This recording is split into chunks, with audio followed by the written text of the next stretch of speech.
everyone, for whoever has joined. Um, we are here with Bhavishya Garg, who is the head of UX at MX Player. And I don't think anyone doesn't know what MX Player is. So, but still, MX Player is the number one OTT platform in India, rank wise, users wise, and watch time wise, which is a big deal. And it's a really proud thing to say for me that we have Bhavishya here who leads the UX. And when I say lead, he takes care of ideas, features that comes in. He takes it from research to designing and development and quality assurance to make sure that everything is in place. So he brings a really rich experience in terms of how to make sure that your user experience is good, how to design your apps and games to make sure that your users are satisfied and your users actually get what they are looking for. Plus, of course, from what I understand, a big part of it is to make sure that users are hooked to your application or your product. So I'm sure Bhavish has lots to talk about this. Just to give a brief context before we let Bhavish take over, this is a webinar for COVID Gameathon that has been organized with Angel Hack, partnered and sponsored by the US Consulate Hyderabad, St. Francis College of Women, and we also have a partner, Stumax. Uh, the whole idea, the whole concept of this gameathon is to able to enable the participants, all of you, to be able to create games, develop games to fight COVID. For whoever wants to has not registered yet and wants to be a part of this, you can go to covid19gameathon.com. You still have 1 day to register. That's all. If you participate, you when you get chance to get support from the organizers and the sponsors to create a real-time game that will be published and used by real people. So that's going to be exciting. Uh, Again, going back to Bhavishya, Bhavishya, we are so excited to have you here. Thank you, Deep. Before I let Bhavishya take over, I was going through his presentation. For whoever is joining now, let me tell you, you do not want to miss out on this. He has such great insights about games and especially about how to design a viral casual game. I'll again start talking when I get a chance to ask questions. But until then, Bhavishya, please take over, man. Thank you, Deep. Thank you for introducing me, and welcome everyone who is joining now. And thank you, Deep, for such a warm introduction. And I think this is pretty much who I am. I've also been ex-partner and founding member of India's largest cryptocurrency exchange, CoinDCX. I'm a design author. I'm a trainer. I train design teams all across the world. And today, moving on from who I am to why you are here. Today, what we're going to learn is how do you design a viral video game, right? You may have till now, since you have entered the competition, or since you have been thinking of game design, this is something that you may not have thought about, right? When I started game design, this was probably the first thing I thought about, because I was inherently a designer. A lot of you joining us today might not be from that route. A lot of you may be coming from development, from content, from even from design, for that matter. So for all of you today, what we're going to discuss is not about what of your game development, but we're going to discuss about why, right? We're going to discuss about the users or the psychology behind game design. So getting started right away, why do we want to create hyper casual games? Why have I named my presentation as designing a viral casual game? Why do I suggest creating a viral casual game? Because arcade game, casual game, and hyper casual game have been on boom since past 2 to 3 years, and the reason of that being limited number of time in hands of people, right? Today it's gone are the days when we used to spend hours and hours on Age of Empires just managing our army, right? Today are the days when we are playing some games when we are during a commute, right? During the breaks. The pattern of gaming, especially for the young India, has changed quite a lot. They are playing in the classrooms sometimes, right? The way they game and the kind of games they are playing has been changing drastically from past 3 to 4 years. And you can see the growth in the arcade game, the pink line represents the arcade game, and it's the daily active users, average daily active users that have been seen on arcade games versus the casual games, and both of it you would see is growing pretty much over the time. And arcade is on another level, right? Arcade or hyper casual games, as we call it, hyper casual game are the new hype, right? Hyper casual games are easier to create. Hyper casual game are easier for your users to play with, right? It's a win-win for both. And for that reason, we're going to discuss more about how do you create few simple games and which are the tips that you need to follow to do so.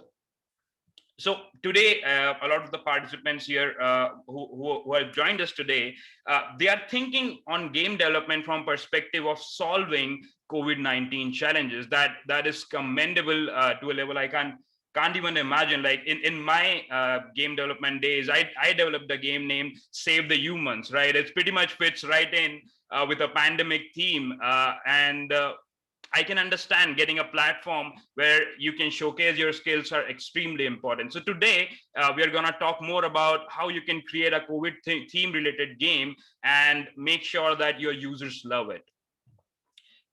Sarah Matthews, she's a epidemiologist, and what she says is that this is powerful stuff. Creating games for COVID-19 is a powerful stuff. They said that in a Gameathon they had in United States, but they say it's powerful because when you were a kid, like think back when we were a kid, we used to learn through playing, right? And we are back to square one. Today, we are encouraging you to make games which will help people learn about pandemic, help people prevent the pandemic, help people get the right information at the right time through games, through playing, right? And this is back to our childhood days, and back to the days of good old long-term learning. When you play, you learn for a longer period of time than you do by just studying something. So you are creating tools which could really impact the humanity and change the way how people empathize with each other. If you have created a game where a nurse, where you have where the character is a nurse, then I will relate with the nurse and their responsibilities and the sort of consequences that they have to deal with every day. And that creates an empathy for me for that nurse. And that brings me to the problems that we'd be solving when we say we need to create more awareness for COVID-19. Which problems are we really talking about here? So WHO surveyed a lot of teenagers, and they summarized their findings. They summarized the precaution categories into these 6 categories that I'm going to share with you today. Coronavirus, right? Just giving more information about coronavirus and helping people understand what really this virus is and how to tackle with it. Mask, how to wear mask, why to wear mask, and entire awareness around it falls within the category of mask. Why are we discussing this again? These are the common problems which you may be solving with your game. And every game, every product stems from a problem. We're going to see that in the very next section in the first tip. But everything stems from a problem, and if it does not, then the product is not worthy, because the successful products stem from a very organic and a very real problem. And these are the common problems that WHO has seen within the COVID-19 spectrum. Taking care of themselves, taking care of yourself and your family and all the awareness around it.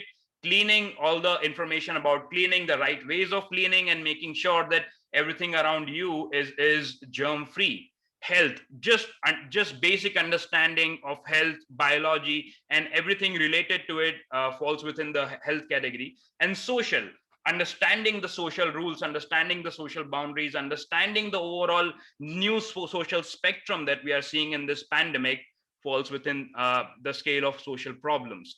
And if you're creating a game, I want you to mask right now. I want you to mark right now which problems are you solving. Are you solving more problems about information of coronavirus, more information about cleaning, or 3 of them, 4 of them? You need to mark right now and decide which problems are you solving. And that brings us to the first step of game design, of creating a viral game design.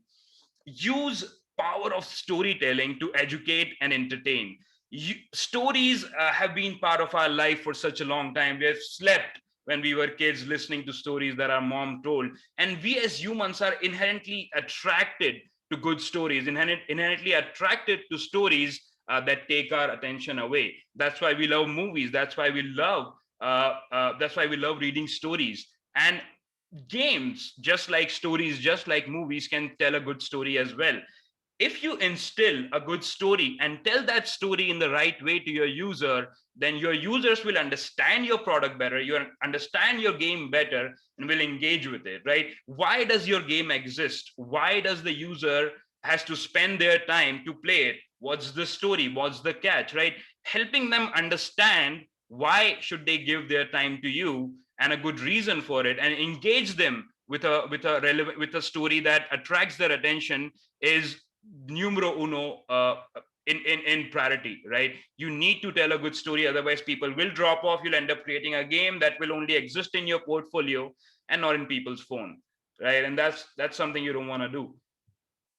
What problem does a game solve, right? So now we have talked about, first you need to have an abstract story and being able to communicate that to your users in the right way. But there's also something called a problem solution fit, and I did just talk about making sure that you're solving the right problem. We talked about 6 types of problems within the coronavirus spectrum.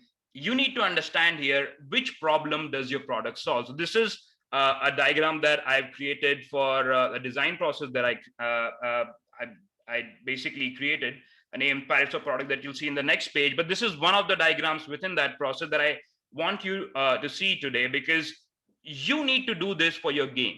So I'll quickly go over this template. You need to start with user. Who is the user that you're targeting? Really pinpointing into who are you creating this product for, and saying that all the males and females within 18 to 25 is not good enough, right? You need to be a lot more specific, right? For in here, I've taken an example of an organic dog food subscription app. And here the user, for example, could be a loving parent of a 2-year pug named Daisy. So you have really specified which kind of users are you targeting. Then you need to define the problem that they have, which your product may solve. You just need to define that problem right now. Define their problem. So in case of organic food subscription app, the loving parent has a problem that the Daisy is eating chemically produced food and they want an organic food subscription. That's the problem. Problem is just that they are not able to figure out the health schedule for their pug. And then you need to define which product can solve that problem. And here you define your game. You define how your game comes within the life story or journey of your user. In the case of organic dog food app, we'll say an app named Domigo, which delivers homemade organic food to doorstep every week. That's the product. And then you define what solution that stems from it. And the solution in the dog food app would be that now the loving parent is worry-free that the Daisy is healthy and it's getting the right kind of food. So they are mentally more free, mentally more satisfied. And that's the problem that product was solving. So what problem is your game solving? Because today we are not just talking about games that are for fun, right? We're not just talking about Angry Birds of the gaming world. We are talking about serious games which can actually solve real problems. Tip number 2. So tip number 1 was always tell a good story with your product. This is a framework that you can use to basically narrate your story. Just start with your story, and then you need to find ways in your app to communicate that. Tip number 2 is you need to know who your players are, and that's the most important part of a design process. So this is the design process that I created for my book that I would share with you today. The very first step of creating or designing products like Amazon, Facebook, titans of the world, the very first step is, you can see here, the stroll of story. Right, we have already covered that. We have covered that in the first point. They need to know about your story. What comes second is knowing your users. If you don't know who are you creating these products for, we have covered that in the story here. You have made sure you have not just mentioned who are you creating that product for, but you have known everything about that person. And you can only do that through user research. You can only do that by talking to those that persona, talking to that person, and at least talking to 15 to 20 of such persona to even start to get an idea of where do they come from, what do they need, and what really is the cause of their problem. And this is you can't skip that. And you need to do this step even before you start designing a game. You need to know who your users are, you need to know what they do, and you can do that through research method. This is another chart that I created, which may come in handy for you. Generally, research or understanding about your users is divided into three parts: observing them, then understanding them, and then testing it. And this I won't go too much into details, but for this for designing a game, for understanding what sort of game to design, the most important step would be to observe. So what you're going to do is you're going to talk to people. That's called user interviews. You're going to go to people and see what they do in the real life. If you're designing a game for a nurse, take some time to go to a hospital and observe with permission. Don't stalk a nurse, but with permission, you observe a nurse and understand what their day-to-day looks like, and then stem your problems from it. So this chart may come in handy for you. This presentation, by the way, you don't need to take too many notes. I think Deep will find a way to get this presentation to you as soon as possible. So just focus on learning what we're discussing here today. You can always go back to this and see the chart. Tip number 3. We know that story is important. We know users are important. Now we are discussing that this is your chance. This is your chance to tackle real issues like mental health that have been taboo for so long in India, right? Mental health, as soon as we say mental health, the thing that comes in mind for people is the boy has gone insane, right? And that is still the kind of mentality that we see in most parts of India. Obviously, the awareness is coming. Obviously, there's a lot more mental health awareness than 5 years back. But this is your chance to tell the right story, because stories are like data points that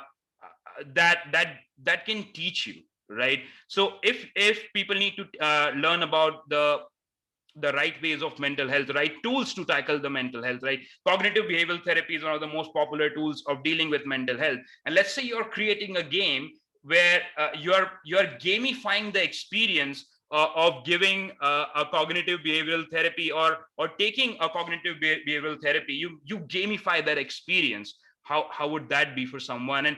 And could you do that for frontline workers? Could you do that for users and make it personalized for them, right? And this is the sort of game that we're talking about, that impacts not just the exterior level of a being, but it impacts within the core of that being.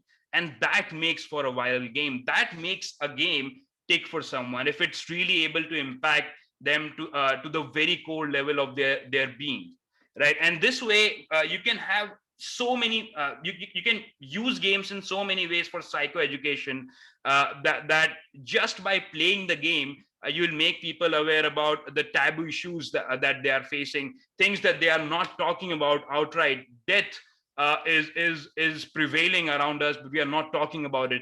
Dealing with such major issues could happen through a game.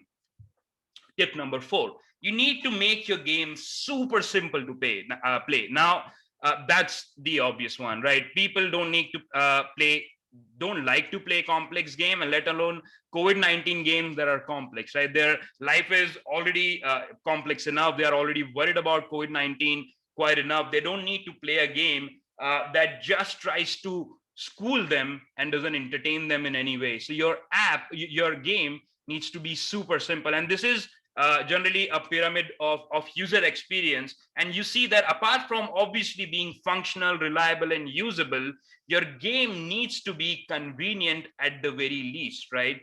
It has to be easy to navigate. It has to be, even if it's not super enjoyable, right? It has to be super easy to navigate, super easy for people to go around it and find the right thing and play the game in the right way, without having to look at instructions for long, right? People don't look at instructions. We right away dive into the game, and that's the kind of people that you would have for your game.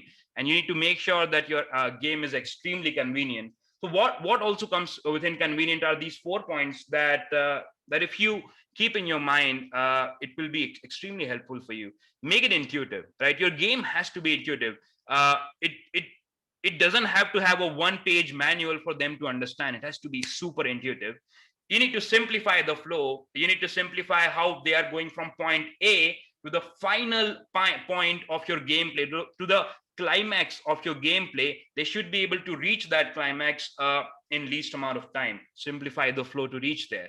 Ensure continuity and consistency. You can't be using certain colors on one page and then randomly different colors on other page. You should be using a similar language. You should be using a similar theme. So always maintain a consistency when you're designing a game, and reduce the cognitive load. Don't have too many elements, especially when you're designing a mobile game. Don't have too many elements crammed within a small screen. It would be a cognitive overload. Simplify things. Tip number 5, you need to have an effective onboarding. How else would people know how to use that game, right? We just talked about keeping things simple, but if you need to teach your users how to play, then you can't have a one-page manual. Then what's your alternative? Creating an onboarding is your alternative. Creating a progressive onboarding that doesn't teach everything in one go. It teaches as it required by the user in the game. It teaches within the context. It teaches by having them play an example level, or having them play a demo level, for example. That's how you teach, right? So to have an effective onboarding, especially for a COVID-19 game, like we are assuming that these games would be serious in context, and making sure that people know how to interact with this game, people know how to actually play this game, you need to teach them step by step. So you need to really focus on what you're onboarding. Like, I've seen a lot of good games. We'll see the examples at the bottom, but I've seen a lot of good games that have just really, they have no onboarding. I go into the game, I don't understand anything, I quit the game. That's what usually happens if people don't understand. And roughly it takes about 7 seconds for a player to decide if it's fun for them. And if your onboarding is not answering questions like how will I evolve, like how should I start with the game, what am I, what the character is like, what is needed of me to play the game, if those answers are not clear and in front of the face for the player, then they're gonna quit your game. I'm sorry, I keep saying app because we we mostly talk about apps, but yeah, we're talking about games here. Tip number 6: offer real or virtual incentives. We humans are how do you say it? Are selfish, right? That the most modest way I can put it. We humans are selfish, be it in our day-to-day life or even while playing the game. We look for products that can offer us some kind of incentive. That incentive can be in the four forms that I'll tell you here. For example, it can be informational. Either you give me an information that's so valuable to me that I keep coming back to your game again and again. That's an incentive for me. If social, either you are uplifting my social status by giving me some kind of information or giving me some kind of a shareable badge that I can share on Facebook and act all smart. If you're able to up my social game, if you're able to connect me to more people, then that's an incentive for me. If I'm a non-social guy, or even for a normal person, it's if you are catering to their social needs, then that's an incentive for them. Gamification, you need to make your if you make your game in a way that is funny for them, that is fun for them to play, that really evokes the delight in them, that's gamification. And that's also an incentive. A lot of people say World of Warcraft, not just for kind of graphics, but they play because they just feel happy playing it. And also the social angle. Monetization, right? Are people able to, like, an incentive could be obviously in terms of money. Now, this money could be a cryptocurrency or a virtual currency, even in-game currency, or a real money, right? Based on your concept of game, you can decide. But if giving any sort of money, even fake ones or the real one, by fake I mean the virtual currencies within your game, even any kind of currency, if you basically monetize your game and create your gameplay in a way that they earn something, then if that gives them an effect of earning something, then that will be an incentive for them. So that's a huge tip. Like that's most games, if for virality, if they're designing for virality, incentives is extremely important. You need to cater to their extrinsic and their internal motivation. External motivation could be that they want to earn money, that they want to look cool. Intrinsic motivation could be that they are anxious, they want to feel safe, they want someone to talk to them. These could be their internal motivations. How do you incentivize them and strike a chord with them is important. So this was basically the 6 tips that I have for you. What I'm going to do now quickly is look at a few games that I played while researching about this talk that I think you would find helpful. We have time for just last 5 minutes, right, Deep? I think. All right, I'll continue. Cool. The first game that I would like to share with you. That's okay. Take as much time as you want. I think everyone is in. All right, cool. So the first game that I want to share with you is COVID-19 Did You Know? So this is basically a simple game where you can answer a few questions in the 6 categories that we talked at the very early, the 6 problems that we talked about. You answer question based like related to these 6 categories, and you earn points through it, and you can share your badge of how much you have scored in these on social media. So that's a Q&A based game. Why it's good? Because it's educating. It's a serious form of game, and it does so in a very delightful way, using graphics that make you feel happy. The graphics that connect with you, graphic that just makes things a lot more simple for you, not morose, right? It makes things happier for you. So that's the kind of interface that they are using. They are using analytical interface where people who are really interested in knowing how much they know about COVID-19 facts or prevention measures, they can take this game. Another example is Survive COVID-19 game. This is a 2D survival based game. I really liked it because it's just so easy to use. If you see the interface here, they have 2 buttons for the right hand and 2 buttons for the left hand, and just using those buttons, using familiar buttons that we use in joystick, just using those 4 buttons, you navigate through the game, and it's basically teaches you how you can do social distancing, what kind of that you need to put up masks, use sanitizers, just teach all those basic things really well through a survival based game. You basically need to survive in a parallel universe where the COVID pandemic has broken loose. So so you can see here, right, we're not talking about really flashy graphics. We're not talking about something too jazzy. We're just talking about something that's usable. We're talking about something that that fulfills one specific purpose for someone, right? Someone may be looking to pass their time and learn about COVID at the same time, and they could do that through this game, right? Corona Striker. This is basically a form of a game that we have seen everywhere. This is taken from this basically inspired from the very famous game, but what it does is just you need to, instead of shooting knives, you're shooting syringes, and if one syringe collide with another, then you die.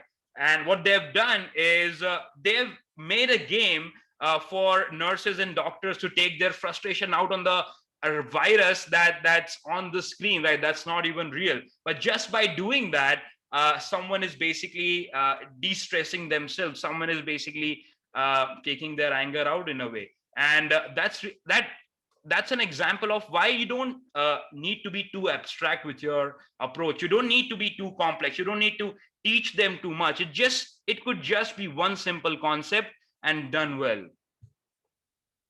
Another example is flatten the curve. This is slightly complex, but like it's complex in terms of what it can do. But the very first interaction is just tapping on the yellow smileys here. These are the normal people who have not been contracted yet, and the green ones have they have COVID-19. And the one with the mask, like if the yellow one is without the mask, they are basically saved from getting an infection. And all you need to do is just to click on the yellow ones, and that makes for such an easy game experience that the friction of use is just one tap. Like all a user needs to do is just tap tap tap, and they can, and at the same time they are learning how fast a pandemic grows. They learn how fast this virus grows, and that's a learning for them to take away, and for them to empathize with, right? For them to know if that they are not wearing a mask, what sort of risk are they running in. So that's educating with the least amount of efforts. Everyday hero, it's again a similar form of game. It's sort of nostalgic for us. We have played road rash, we have played car games on video game, and this sort of creates an interface similar to that, where you are an ambulance and you just need to deliver patients to hospital as soon as possible, and make sure that they are well. And a very simple concept takes you in the world of an ambulance driver or a nurse, and look the world from that perspective. Non-essentials, again, this is one of the different sort of game, which is conversational in nature, right? This game was made by someone named Brad Krayling, and they say that he wanted to solve mental health problems with his game, and the best way he found to do that was by having a conversation with your virtual friend, and going through the topics that generally encompass within COVID-19 spectrum, talking them about their common issues that a lot of teenagers might be facing, and just sort of give people someone to talk to. And this is another example of a game done well. So you can look at a lot more such games in the link here. There are many such games that people have submitted for COVID, which you can take inspiration from. This I'm not gonna cover this. If someone is taking, this is a bonus for the ones who will download or take away this sheet with them. This is basically, I've explained all the user research activities using GIFs taken from a famous blog. I basically made sure that all the major research activities that you need to do to know about your users are here. So if you're really interested in the tip number 2 that I gave you, that I suggested you is the most important part of creating a game, if you're interested in that, you should definitely check this out. And yeah, this is pretty much I had to share with you all. Thank you for coming to this session, and now you can ask me any questions that you may have about this topic, about this presentation that I've given you, or design in general. Wow. Okay. This is so amazing. Okay, for everyone who is here, like, put in chat that what do you think about what you learned now. This 30-minute session was such a jam-packed session with a lot of learnings. And for me, I'm not sure how it's for everyone else. I'm sure everyone learned a lot too. And I really want you to know, I want to know from the chat that, how your experience has been.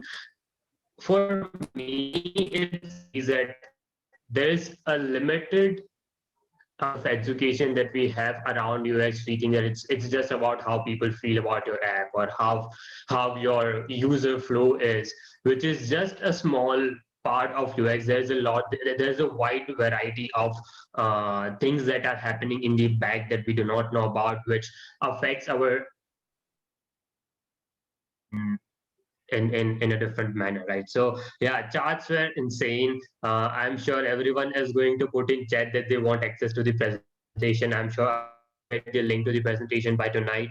And the most important part of this was that how there were, how you give so many ideas that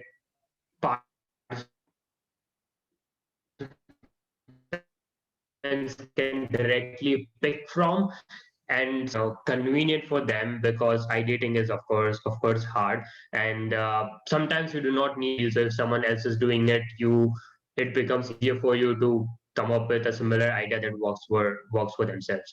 So yeah, and thanks a lot, Bhavishya, for this. And now let's get the question answer party started. I'll start. As you said, people are selfish, I'm selfish. I want to ask my first question, which is, how is your day to day at MX, and to do, like, what are the actions that you take that make sure that everyone, all of the consumers that we are, enjoy using the app.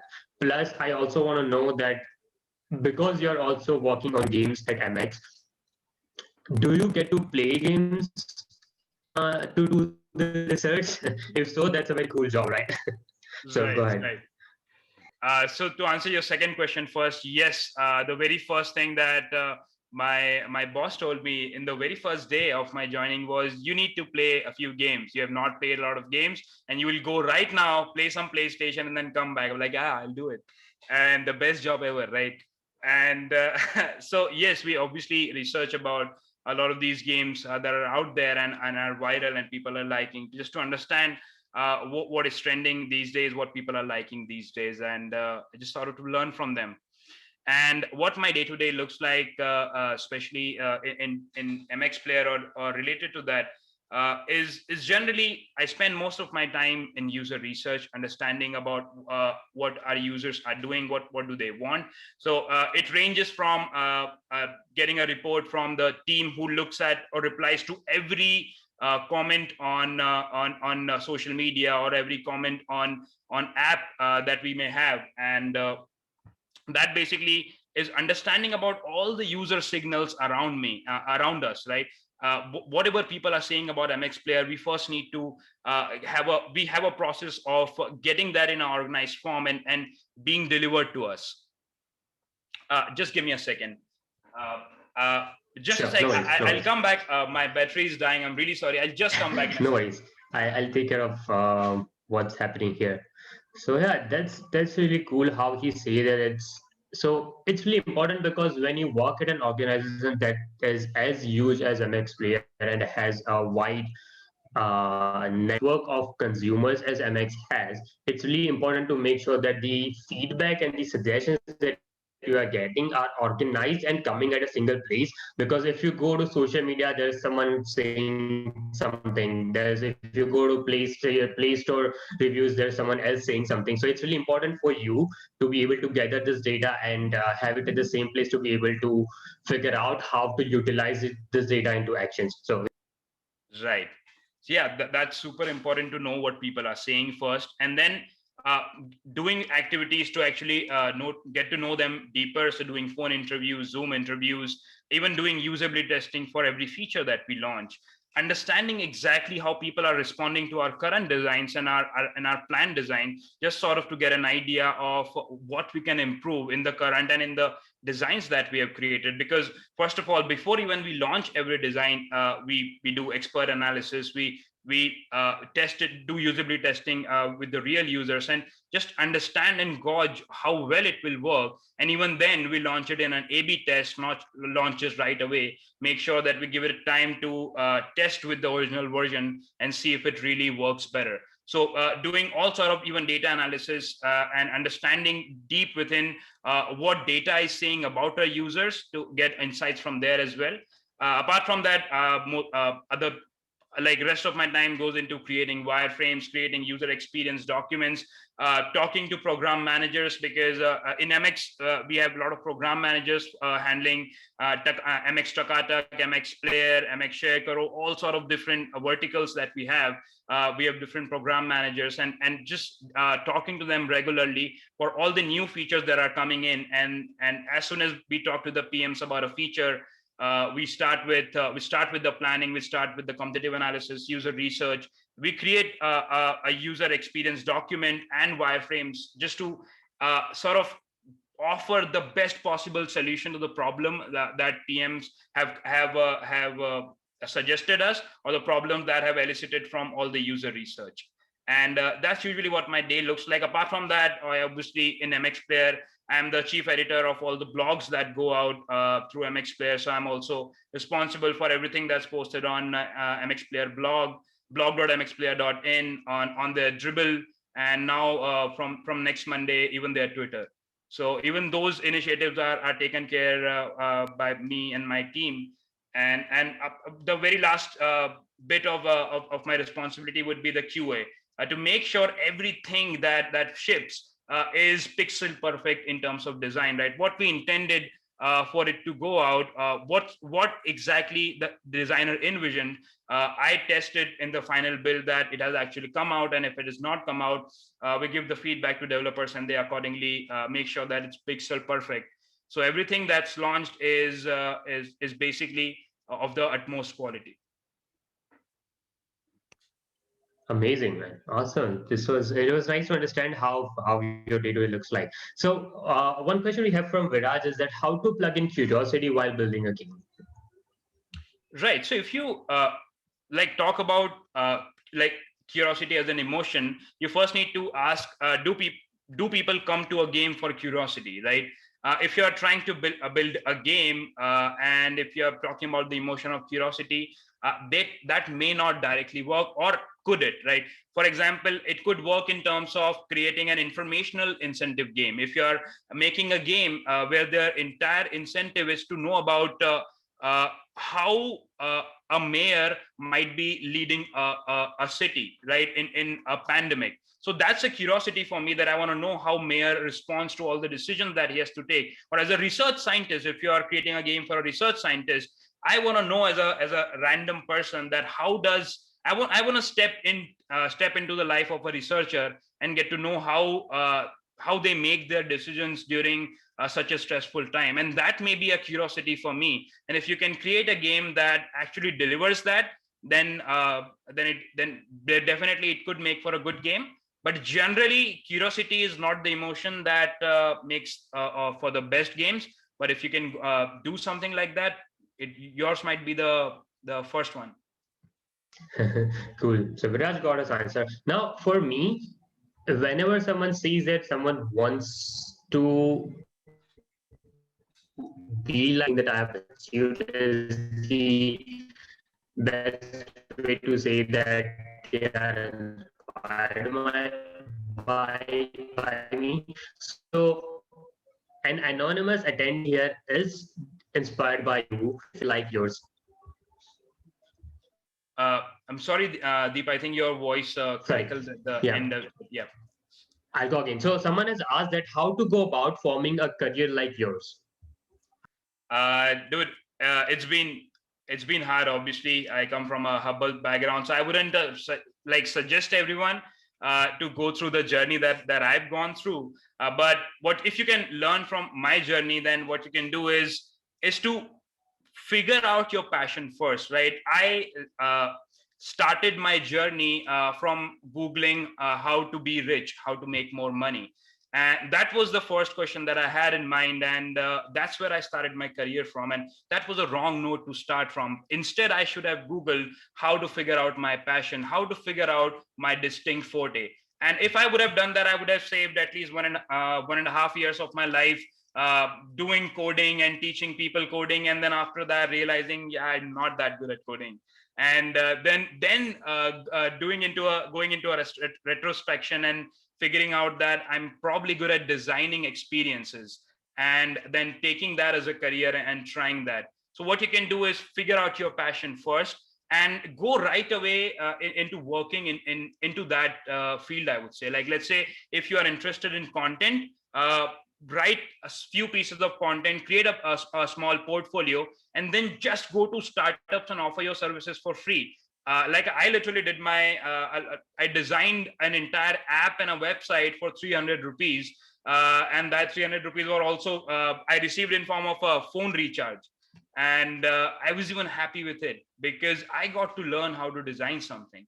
So just if you want to build a career like me, getting experience as soon as possible is crucial, because even by the time I graduated in 2016, I had worked with around 40 startups all around the world. So I was not so much of a fresher even while graduating.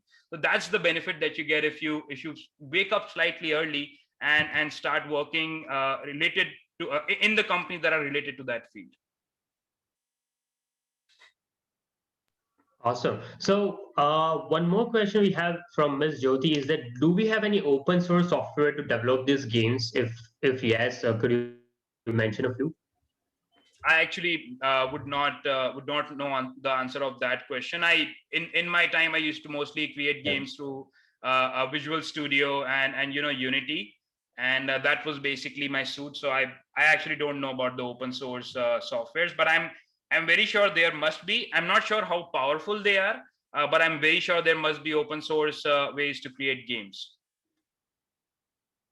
All right, perfect. So a really nice feedback from Varsha as well as a question is that I really enjoyed this session and it was really informative. Thank you for sharing so many tips, which will be very useful for us to create our game. I would like to ask, how long does it usually take to take user interviews? So for user interviews, depends on the sort of problem that you're interviewing for. Like if you're interviewing for a problem as big as how people respond to a pandemic like COVID-19, then your user research could even go up to 6 months, 4 months, because you would need to cover just the sheer amount of people that you would need to interview, even get an answer to, or to get a sense of an answer would be huge. But if you're interviewing about, let's say, if you want to interview how nurses use their phone or how nurses use digital devices, you have narrowed down your research scope. And in that case, usually what we do, again, it could even be 2 days, it could even be 2 months. It depends then on your budget, right? It then depends on how much time that you can spend recruiting the participants. The major budget or the major money that is required in the user interviews are generally for sourcing the participants, finding the right sort of people that you can interview, and then you either give them money or give them some sort of gift for talking to you. And budget then becomes a constraint of how long that user research will take. If let's say you have 5,000 budget for your user research, then let's say you can interview around 20 people, and that will take nothing more than 10 days or even 8 days, sometimes even a week. So that really depends on how many people are you interviewing and what's the scope of your research. Awesome, thanks. So Priya is asking, are there any prototyping tools that you use specifically for game designing? No, for game designing, especially when you're designing, a hyper casual game, a 2D game, you don't even need specialized software, right? In the worst case scenario, you can even design that in MS Paint. In best case scenario, you can use free tools like Figma.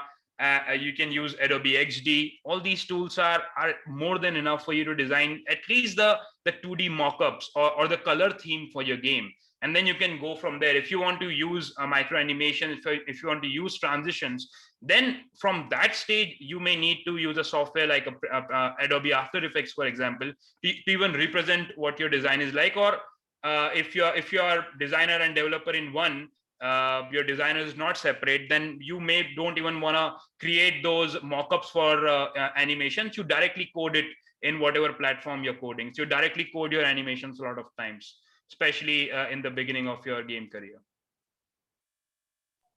Yeah, makes sense. So, sir, so another question is, sir, as you have given us a few examples, can we derive our ideas from the existing games? If you can enlighten us about the copyright and patent in game development, it would be helpful.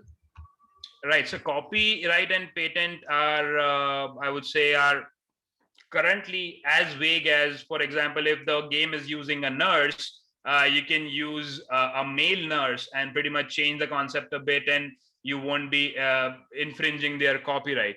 But that being said, doing so is not ethical, right? Doing like blatantly taking someone else's research, taking someone else's entire work is not ideal. But what you can do, how do you take that, like obviously, like greatest painters always have said that inspiration is the biggest part of their process, and you always need inspiration. But for inspiration, what you need to do is, for example, if that game has taken their sources from the health departments of US states, then what you can do is you can take your data from Indian health state departments, change your concept a bit, and make it more relevant for your user, right? Don't just copy, innovate even intrinsically within that model, and see how you can make that experience unique for someone. Awesome. Yeah. I think the quote goes something like the good artists steal and great artists take inspiration. I don't know. It's somewhere around there. Yeah, but makes sense. Exactly, So exactly. so someone is asking, please give some tips on scripting a story for a game. So I haven't had personally a lot of experiencing scripting, like creating a game that has a very elaborate story. The only one we had latest was a game that we created for Ashram. Ashram is a series on MX Player that few of you may have watched. And we created a game called Ashram Heist and Ashram Quiz. And for that, we created a very simple storyline. And my process was uh, to keep it very simple to understand. Like I wanted my story to also get aided by what they already know. So a lot of people, I assume that if they are playing Ashram, they may have watched Ashram. And so we used a lot of that knowledge to ease the overall onboarding. So if you're creating a game for a certain section or certain persona, first understand what do they already know, what are their preconceived notions, what uh, are their mental models, and accordingly you'll create a simplistic story that doesn't take too much for them to understand, is very easy to understand, and then you narrate it progressively in your game. You do that either by onboarding or just by having them play and teaching them while playing. So I think that's the suggestion I would give in the scripting. Just make sure your script is step by step, it's one at a time, it's not everything at once. You don't need to tell the whole story of the game at the very start. Mario lets you start the game by giving you a very simple intro of what happened to his princess. I mean, he doesn't tell what sort of mental trauma does that dinosaur is having or that turtle is having. It just tells you the basics of it and lets you start with the game, right? So that's I think would be my suggestion for scripting. Okay, so before we move on to the next questions, I want to just say that thanks for answering so many questions one after another, and I'm glad.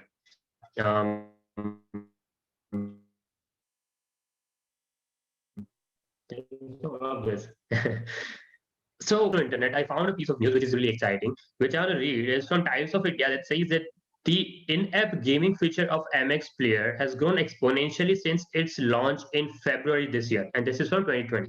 Now, Right. from just 9 hyper-casual games, the platform now provides over 60 games across its Android and iOS apps. So, in 9 months or something, you are able to develop how many is 60 games.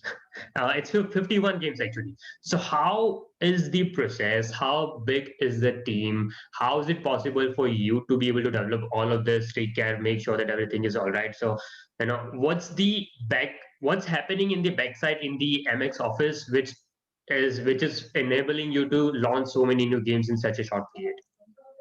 I think just does it all. So for us, we knew that the gaming industry is on the rise, and casual gaming is ever growing, and we knew that our audience, the audience that's coming to MX Player, a lot of that audience is common with the people who are actually playing these casual games. So that was a natural progression for us. And once we knew that that we need to win in the casual game industry, we knew easily to basically assign the resources to that. So Vivek and everyone in the MX Player team did the right things at the right time, allotted the right resources. Even I came into MX Player with that vision to not just grow the overall MX Player ecosystem, but to also spearhead the.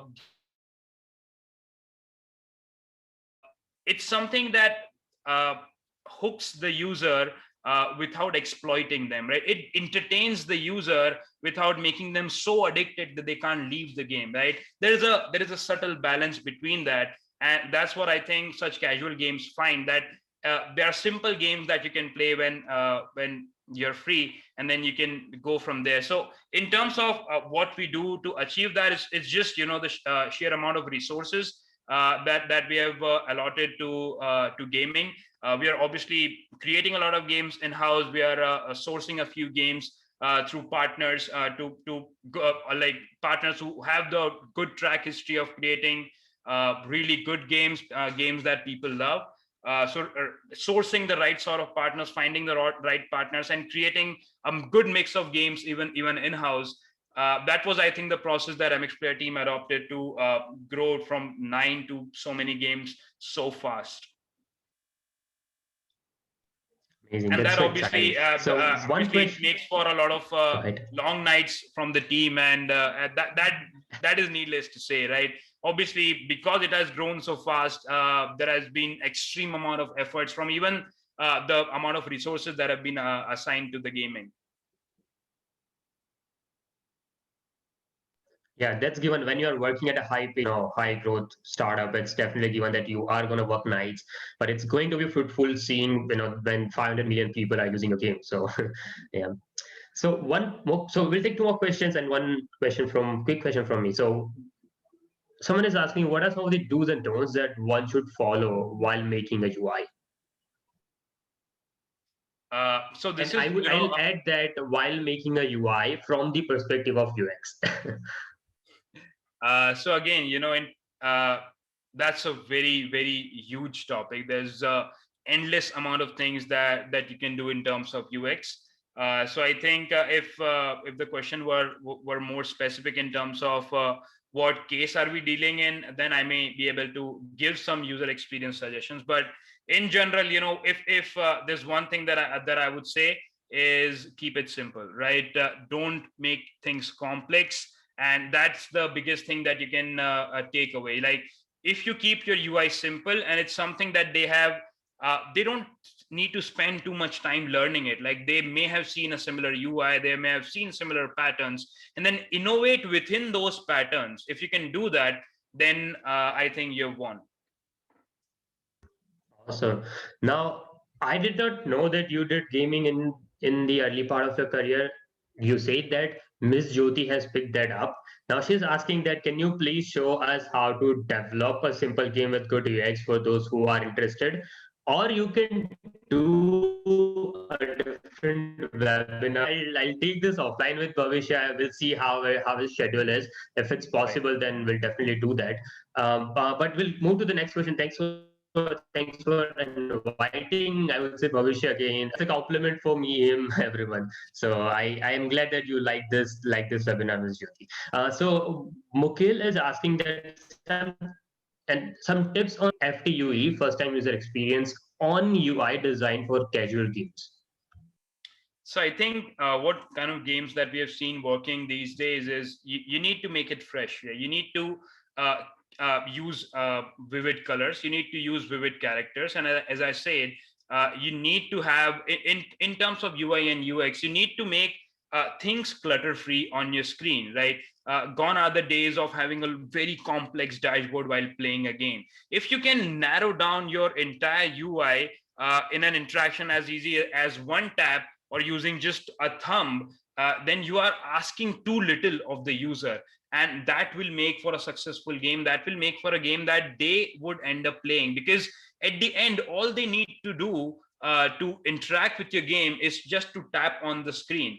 And just with the frequency of the tap, your entire game is played. That's what happened with Angry Birds, right? Angry Bird went so viral because all it needed from people was just to tap anywhere on the screen, no matter where you are holding the screen from. A kid is holding or an old person is holding, no matter where you tap on the screen, it's just one tap interaction and the whole game goes from there. So I think that would be my biggest tip. Use vivid colors, use vivid characters, do the right sort of storytelling, and then explain that story in the right way through the onboarding. And once people know what to do on your game as soon as possible, if people know how to interact with it, you've won. Because then the only reason they'll not play the game then is because you may have made the game too bad. They won't play the game because the concept is not good, right? Once you've made them aware of how to play it, there's a lot more increase in probability that they'll end up playing that game. Amazing. Last question from me. What is your favorite game and why?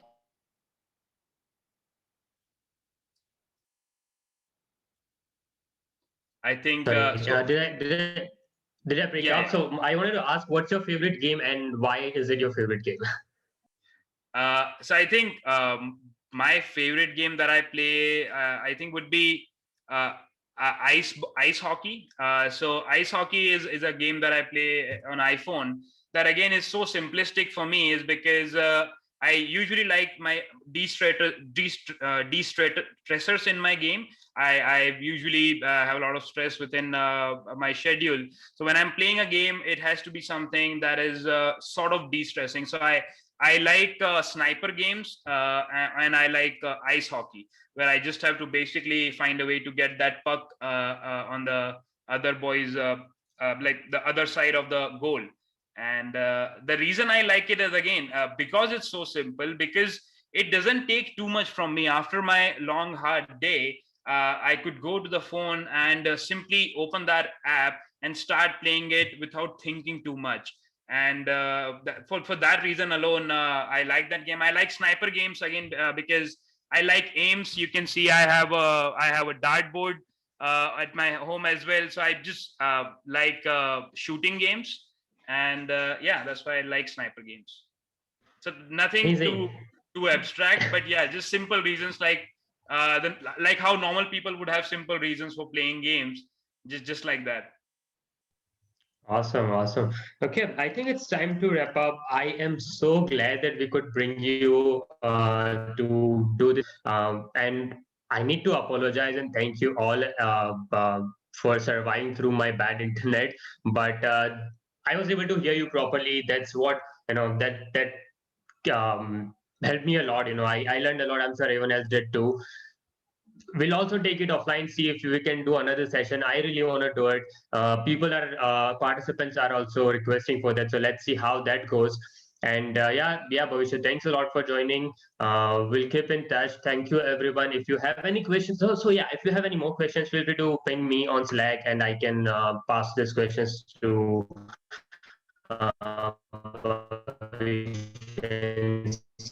if is able to answer. I'll make sure that you'll get the presentation link by tonight. Thank you, Deep, Cool. for inviting me. It was a pleasure. Yeah. Cool. See ya. Bye bye. Bye Bye bye. everyone.